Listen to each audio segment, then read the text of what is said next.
Um, hold on one second. Hey, good afternoon, everybody. Welcome to an episode of Change Starts with Us, Ohio. Today we have a innocent inmate that's on. His name is Joseph. Joe, introduce yourself and share a little bit about yourself to the public. Hey, how y'all doing? This is Joe Mascarella, and I've been locked up for about 7 years now, 5 years in prison. I got incarcerated when I was 19 years old, and I'm innocent. I've been locked up and fighting my case, but it's been real hard. In trial, I went to trial. Both of my co-defendants got on the stand and said I wasn't involved and I wasn't with them. A witness came, like the prosecution had a witness come forward for like 15 months after the case, saying that he can identify the guy after they called him to their office and showed him pictures of me. After my trial, I had a jury member saying that she didn't think that I was guilty, and they pressured her into saying that I was guilty and how that they used something that they wasn't supposed to use in my trial to find me guilty, and that was the prosecution made an improper and false statement in their closing argument saying the last person who said I had something to do with it was found murdered, and that actually wasn't the case. That person never said that. The prosecution used that intentionally to mislead the jury. What county was this in? This was in Youngstown, Ohio. Okay. In 2013. Okay, brother. Keep going. Yeah, the prosecution put that into evidence, but the judge said strike it from the record, but the jury used it anyway. So right now I've been in prison trying to get back. I went overdue on my appeals because when I first got to prison, I didn't really know what was going on or how to fight my case. So I had missed an appeal and missed the deadline. But now I'm in Blackstone Career Institute. I'm taking paralegal classes to educate myself on the law and just trying to get back into court. It's been a real hard journey because since I missed my deadline, they acting like it's nothing that I can do, but I know that's not true. So I'm just fighting and educating myself while I'm here. I got my GED, and now I'm in a paralegal program, so I'm just educating myself and trying to get back. Have you contacted the Innocence Project and all of them? Yeah, right. The Innocence Project, I wrote them a letter, then they sent me a letter back within 30 days. And then they sent me an application, and I filled the application out, and they sent me a letter saying that they got my application, and they going over my case to see if someone is available, if they're going to take it or not. They're reviewing it to see if they're going to take it or not. I actually been in touch with attorneys, too, trying to get an attorney to get on my case, but this one attorney, Johnny Uhas in Youngstown, he wrote me a letter saying that he feel like I'm out of legal options and I might as well light the money on fire. Like, just a real discouraging letter. And the Ohio Public Defender office been writing me real discouraging letters, and I just don't believe it's over with. So they told my friend that from New York. He spoke at our rally the other day. He flew in, but he was wrongfully convicted. All the attorneys said he didn't have a chance, so he did all the work himself. He got out. Now he is a lawyer. That's good to hear, because that's what I want to do when I get out. I want to help people. His name is Jeffrey Deskovic. He's at I don't know. I think it's Deskovic. Have your family send me a friend request on Facebook as well. Then I'll put them on all of our pages. It's under James Cronenberger. I got your last name. Okay, good, because that takes me forever to spell it. But I'm more interested in about your case, and what the public needs to know, that close to 20% nationwide is innocent of their crimes, or we should say also wrongfully convicted. Something was committed, just not what they're convicted of. In your case, you're totally innocent, correct? Right, and it's so crazy that you say that, because it's like both of my co-defendants said that I wasn't one. Like, I wish you can go look up my trial. It was just it was trial, then my appeal was denied off of. It was like, I don't know, the appeal in the 7th district was denied. Like, it was just awful. Like, they were saying because the people guessed that the people was this tall, and it was just all guesses, and it was awful. Yeah, I mean, I believe you. There's a proven statistic, believe it or not. those that quit fighting their case, at the end of 3 years are usually guilty. Those that continue to fight their case are usually innocent. Right, and that's what, because, when I first got down, I was young, and I'm thinking the attorney going to do the work, and then it came like, oh, well, I missed the deadline that I had absolutely, no knowledge of, but her sending me letters saying I should file this, but I'm thinking she was going to do it, but then when I started to look at my case and started to fight myself, because I found out, like, the prosecutor can't just say false and misleading statements at any part of the trial, and that's untrue. And I found that out, and I've been trying to fight, but it's like I've been getting no leeway. Like I wrote the Ohio Public Defender's Office, and it was like, oh, you missed your deadline, so you probably ain't gonna get nowhere. Just a real discouraging letter. And then I even tried to hire a private attorney, and he wrote me a letter saying they feel like I'm basically out of legal options, and like even he don't agree with it, but that's just the way the justice system is. And I just refuse to believe that I can be innocent and try to do these 23 years because I have 23 years. And I would have to do all of the time because I missed the deadline. I just refuse to believe that. Right now, before, we're going to do one more call with you today. But at the end, I want you to give your contact information. And if somebody wants to get involved, what can they do? So we'll discuss that near the end of the second phone call. So what are you presently doing in court?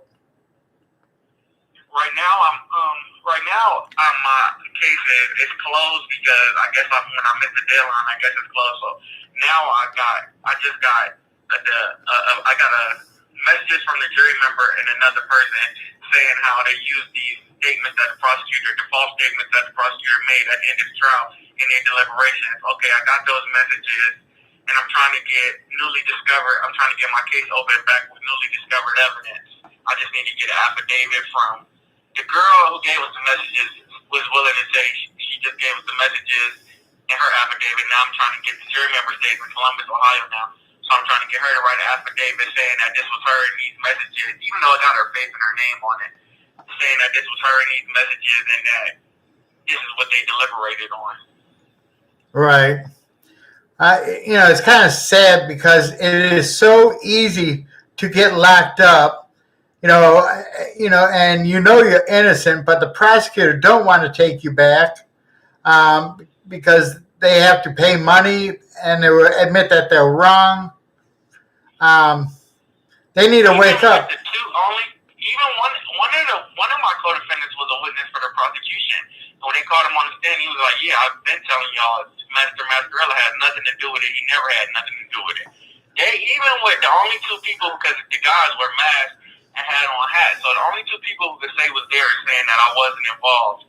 And they still, I still was, I got found innocent in 3 of the cases and guilty of 3. It was 3 stores. It was 6 stores altogether. 3 stores I got found innocent of and 3 stores I got found guilty of. But with the 3 stores I got found guilty of, there were people in those stores. So right. I guess I got charged with the people as well. So that's how I ended up getting 15 years in gun spec. In 23 years, I'm in here with people who murdered people and got less time than that. And here I didn't even do anything. Even what I'm accused of is not even physically harming someone, and I got 23 years. Right. It's sad, but, that's how our system is. It's set up for people to fail. You have to overcome it, and prove that you're not what they're saying you are. Right, and that's what I've been trying to do while I've been in prison. That's why I had to pay for these paralegal classes out of Blackstone Career Institute, and I've been doing that, and I got my GED, and I'm just trying to educate myself with the law so I can equip myself to fight back as best I can. And then when I do get out and overcome this, I want to help other people who locked up going through this, who was 18, 19 years old, fighting for their lives and didn't know what was going on, because that was me. I didn't know what was going on. And right. I know ignorance ain't an excuse, but it should be like, I don't know. All the work really lies on you now. Because it's going to be, you might get an attorney, but they're never going to do exactly what you want.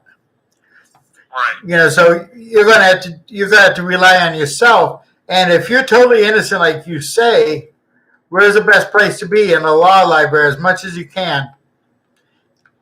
You know, And and right now, since the COVID is going on, we don't have access to our law library, and we are part of isolated. But that's why I'm taking these paralegal classes, because the paralegal school sent me law books, and I ordered the Black Law Dictionary. awesome. I've been ordering law books to just educate myself and just try to equip myself the best way I can to fight.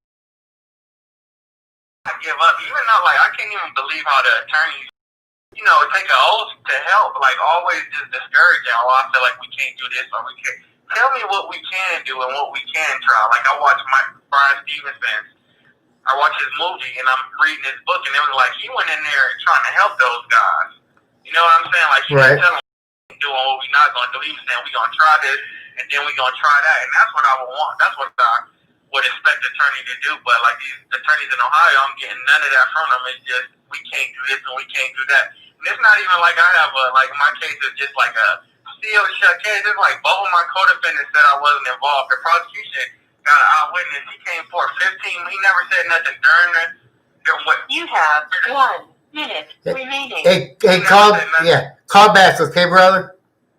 Yeah, I'm going to call you right back. Okay, thanks. Bye. You see, folks, this is really, really sad that stuff like this is happening. But it is. It's happening, and it should never happen. But it is. And we have to, these guys got to overcome it, because they're not going to have anybody fight it like they would.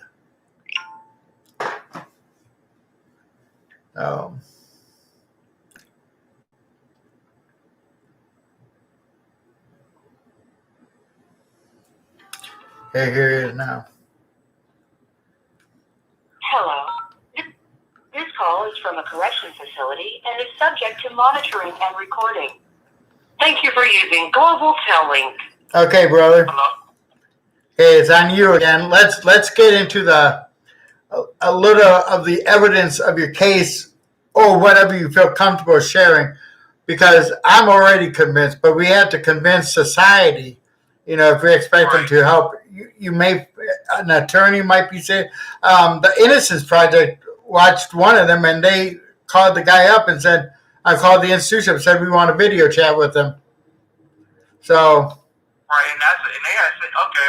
So what? And I'm comfortable with sharing it. I'm sharing it because it's I'm innocent, and even it's only so many ways you can paint something, and the way they painted it, they just trigger it. But far as with the evidence in my case, it was they had they had the detective. He testified last to what witnesses told him. He said, these witnesses said that Joe Mascarella and his two co-defendants lived at this house where the stuff from the robberies was found. But the homeowner and my co-defendant who lived there both testified, that I did not live there. Now it was just a hangout where we all hung out, and there was multiple people over there.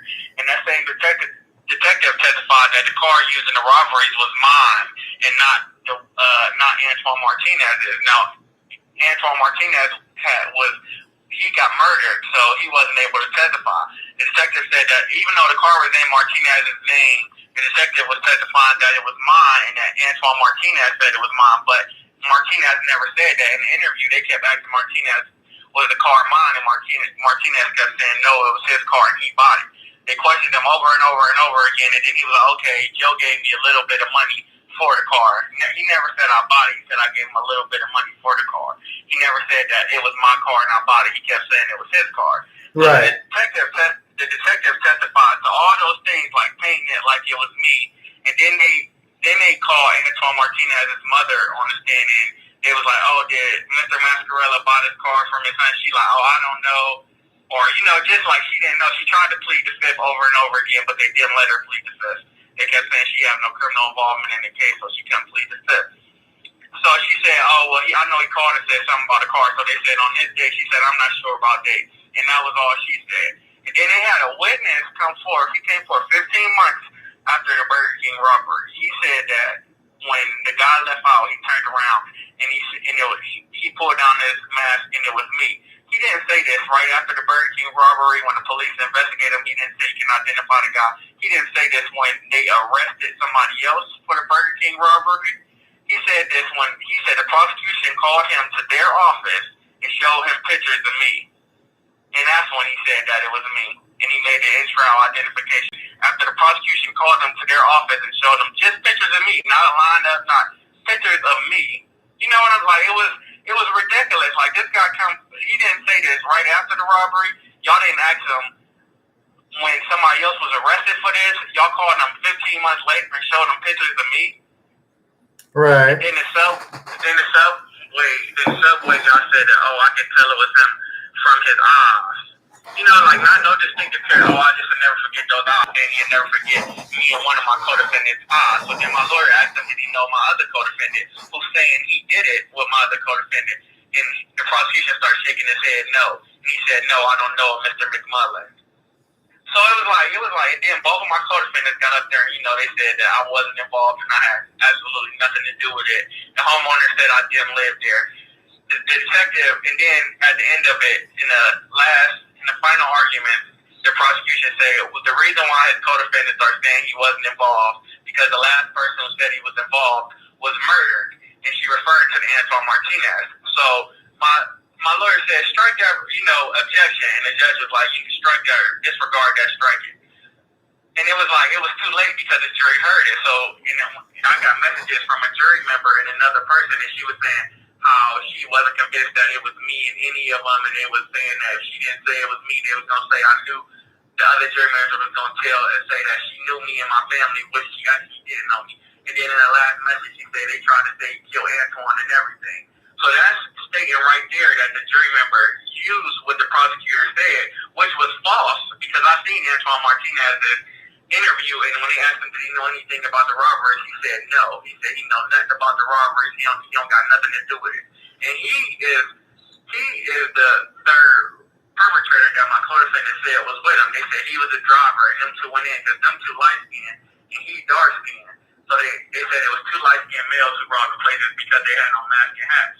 But in the third robbery, the McDonald's robbery, the prosecution kept saying none of the robbers fit Martinez's description, but that's not true because in the last robbery, the McDonald's robbery, there was a guy who went in there who was dark skinned with dreads. The manager testified to this. So instead of two people going in, it was two light skinned people, but it was a third one and he was dark skinned. So the last robbery, all three of them went in. You know what I'm saying? And they was trying to say I was the third robber or I was the third robber, but my co-defendants was saying it was Martinez. Huh. It was a crazy. And then my appeal got denied because they were saying, oh, well, those two aren't 6 feet, they about 5'7", and they said one of the robbers was taller than the other. Just pure like guessing, like these ain't for sure things. These are just people saying these like, oh, well, I think they were this or I think they were that. You know what I'm saying? And they had video. They had video of the robberies, but the guys came in with masks and hats. So it was like, it was a crazy trial. Right. Yeah. So, one thing I would suggest is you have a time frame. Say that 5 years from now, you expect to be home. Give it some time so you can fight your case. Because, like I said, you're going to have to do a lot of the groundwork, and you want to look over the stuff your attorney's doing. My attorney, they actually did like nothing. Like the 3 issues my attorney brought up in the appeal, there were so many more issues in my case. Like she never even brought up the fact that the prosecution made a false or misleading statement.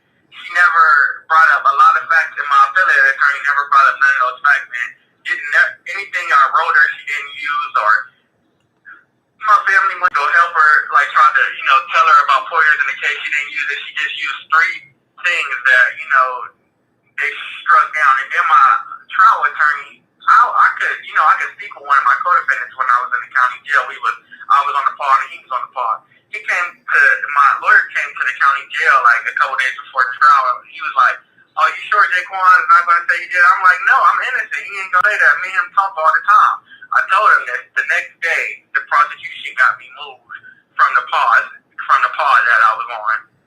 So like I was there all those months, but then when I told my lawyer the next day the prosecution got me moved. So it was ridiculous. It Yeah. was, honestly, he wasn't even with me. I think he was like with, I don't know if he was working for them or what, but I know he wasn't representing me to the best of his ability. Right. Yeah, I believe you on that. I would have reported him to the bar. I tried, like when I first got down, I like wrote I tried to write the disciplinary council or, the board, the attorney. I tried to write it, but like the way I was uneducated, I didn't know what I was talking about, so I'm just writing down things, and it was like, it had to be a specific thing. Now I know all those things, but when I first got down, I knew nothing about the law, or I knew nothing. When I first went to prison, I knew nothing, but now I educated myself.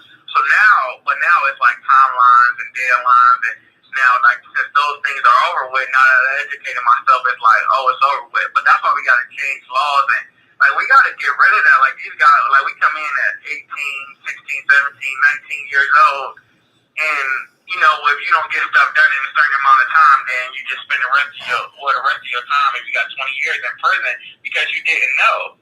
And I think they're saying the excuse, but like the law is a complex subject. Now that I'm reading it and understanding, most of the words are Latin or just like it's not like if you don't got a GED education, you ain't gonna understand this.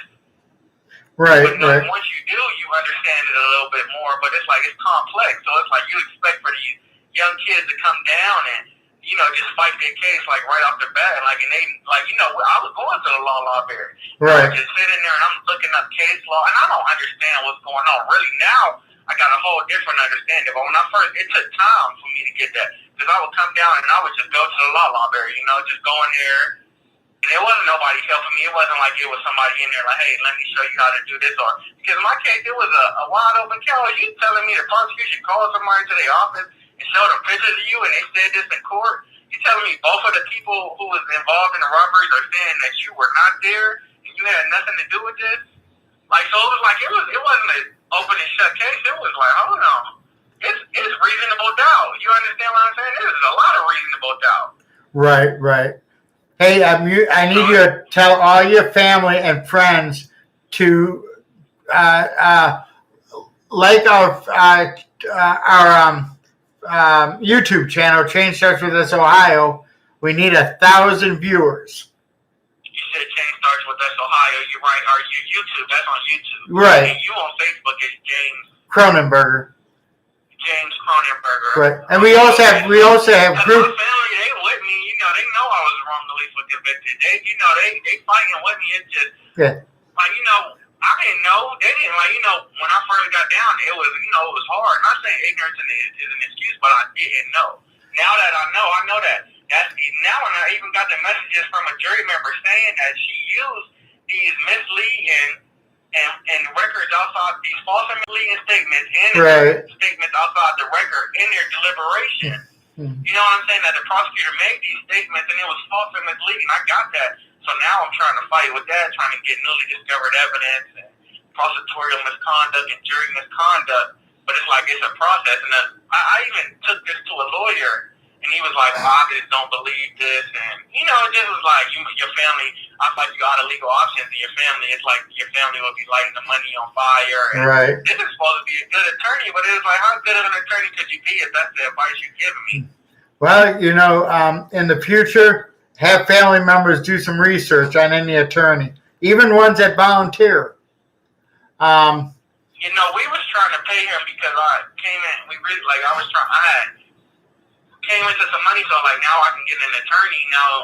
But it's like it's a hard like the other attorney I'm trying to get in contact with. He in Akron, and we trying to get him, but he just keeps saying, "Oh, next month, and it's like it's deadlines and it's only so much time you can have newly discovered evidence. So it's not for real. A little hint: most big law firms usually have a pro bono section in there. So you might want family members to start calling some of the larger law firms to ask them if they do any pro bono.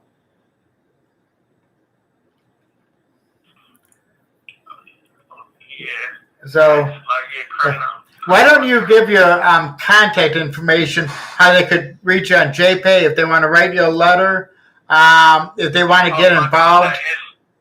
It's is Joseph Mascarella. Then my MA number is 671-704. You spell Mascarella Mascarella. Right. You don't really need that for the JPay because you put the state in and the number and you'll pop up. And I guarantee there's only one guy with that name in there. So, yeah. But I want people to listen to these videos and listen to how our court system has failed them. Our prosecutors have failed them. And I'm not saying every prosecutor is bad. I'm not. But sometimes it seems to me that we are guilty to proven innocent. It's supposed to be the opposite way. And we don't have and we don't have the first right. You still, believe it or not, you still got the First Rights Amendment inside of prison. They won't accept it, but you still do. You don't have the right to bear arms though, or anything like that. But you still got to have rights in there. And right now we're fighting some of the things about coronavirus because our governor only released 100 people. 1 minute remaining. Well, let's do a YouTube tomorrow night at 6 p.m., okay? I mean, not a YouTube, but a Facebook Live where people will be watching you live. Okay, so what one would you like me to call you back? 6 o'clock tomorrow night, is that cool? You said 6 p.m. tomorrow night? Yes. Okay, yeah, that's fine. And thank you for your time. Sure, brother. Hey, good luck, and remember, the power of prayer wins it over. Right. Thank you, sir. Sure. Bye-bye. People, we need to reach out and start helping these people. If you want to check our website out, it's www.changestartswithusohio.org. Again, that is www.changestartswithusohio.org. Our email is changestartswithusohio@gmail.com.